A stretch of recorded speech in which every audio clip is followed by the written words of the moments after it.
Hello and welcome to this special edition of Asia Today. I'm Sanjeev Srivastava in Amethi in Uttar Pradesh. Politically, India's most crucial state, electing 80 out of the 543 national parliamentarians. In this program, we bring to you an interview with Rahul Gandhi, who is contesting from here, the latest entrant in Indian politics from the Nehru-Gandhi family. I began by asking him, how has the campaign gone so far? Best part of it so far is the response I'm getting, more on an emotional plane. It's humbling. So I think what one mustn't confuse is why I'm getting this response. I think I'm getting this response, actually. I know I'm getting this response because of what my father did here. So let's say journalists ask me, why such a great response? It's a great response because of Rajiv Gandhi, not Rahul Gandhi. You say it's a humbling experience, but it must be actually quite euphoric. You're a born Gandhi, you're like royalty here. No, it's not. I mean, that's something that has been drilled into us first by my grandmother, then by my father. There's nothing euphoric about this at all. We see it more as a responsibility than anything else. And there's none of that euphoria. In fact, I'm not euphoric at all. How do you react to allegations or criticism when people say you're a dynasty, so you are kind of born with a golden spoon, silver spoon, your mother's foreign origin? How do you react to those? No, I don't really react to that because I just spin it on its head. And I say that just because my father was in politics, my grandmother was in politics, my great-grandfather was in politics, doesn't mean I should be barred. I mean, I have a lot of dreams for my country. I have a lot of belief in my country. I want to help my country. Why should what my father did or my grandmother do bar me?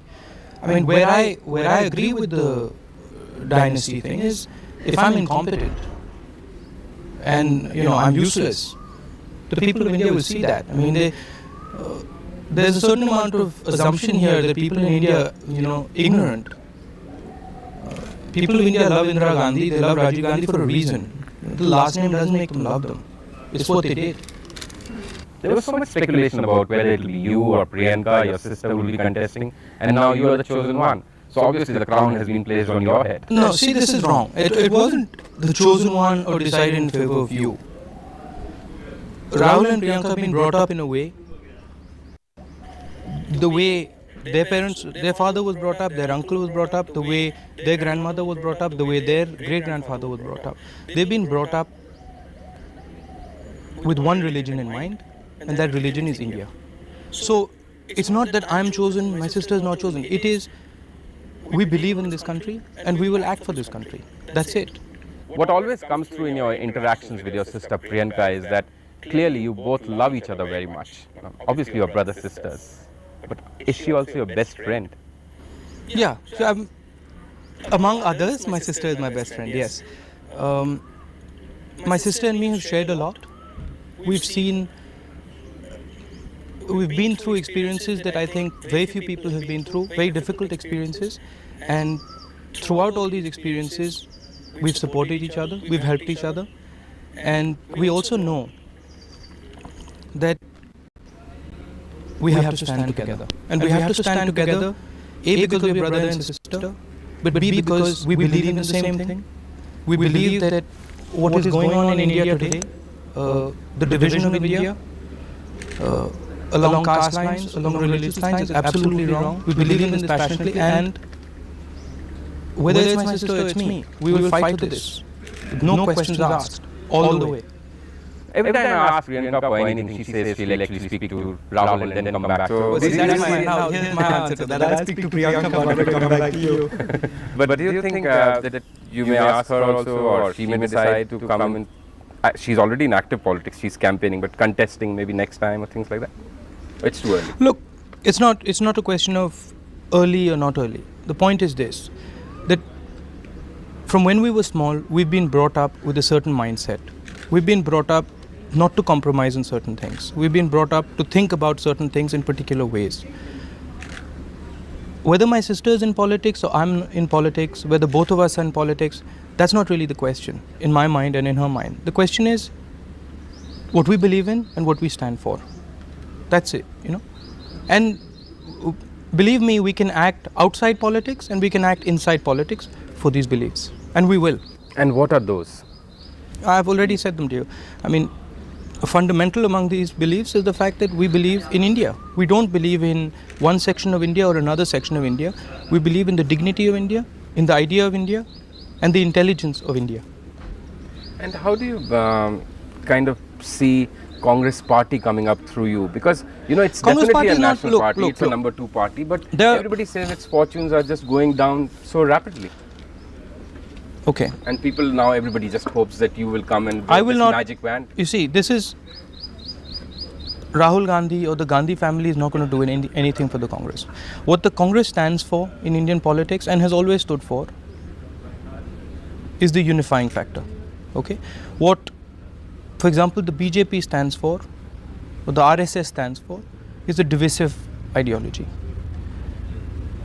You will see, India absorbs things.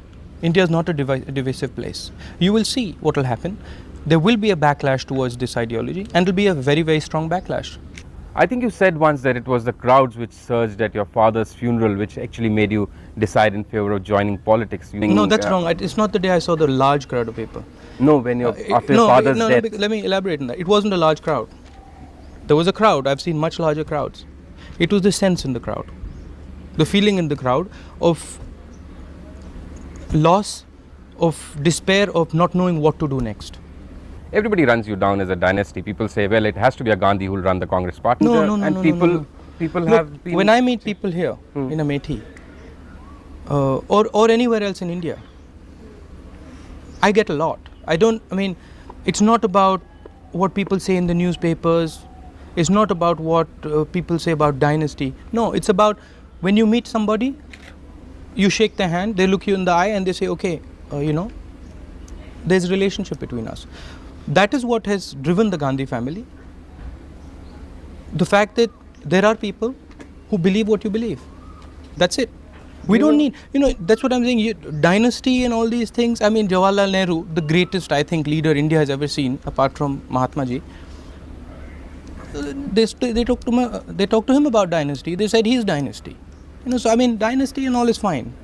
These are things our opponents bring up, and we enjoy them. No, what I was saying that you were doing a corporate job, you were relaxed, you were having a good, decent life. Suddenly you find yourself in the heat and dust of I wasn't relaxed. I was getting hammered in a corporate job. What I was trying to ask you, Rahul, was the way your grandmother, she was assassinated, your father. Wouldn't it have been more natural for you just to say, okay, I won't do it. No politics for me. A lot of things. I'll be honest with you, what immediately came to my mind when you said that was a scene with my grandmother. In fact, it was it was just before she died. And I remember she just held me in front of the mirror and she said, Bab, Raja Beta, which is what she used to call me, if something happens to me, don't cry. So for me, for me, these things, they've impacted me. If I see my grandmother who's standing there and she knows that something can happen to her and she keeps walking, how can I not? So you really feel very strongly about these things, and see, I don't know if you... I can understand. I don't know if you ever met my grandmother, if you worked with my father. They had enormous impact on us,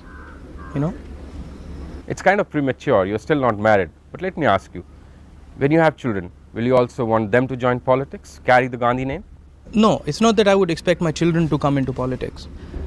But I would be very, very sad if my children, if I could not impart the same values that have been imparted to me and my sister in my children. That would break my heart. Thank you very much for your time, Rahul Gandhi. Thank you. It's appreciated. That was Rahul Gandhi in his first formal television interview since joining politics. Rahul Gandhi is the latest entrant from the Gandhi family in Indian politics, a man who is expected to bring back lost glory for India's principal opposition, Congress Party. That's all from this special edition of Asia Today.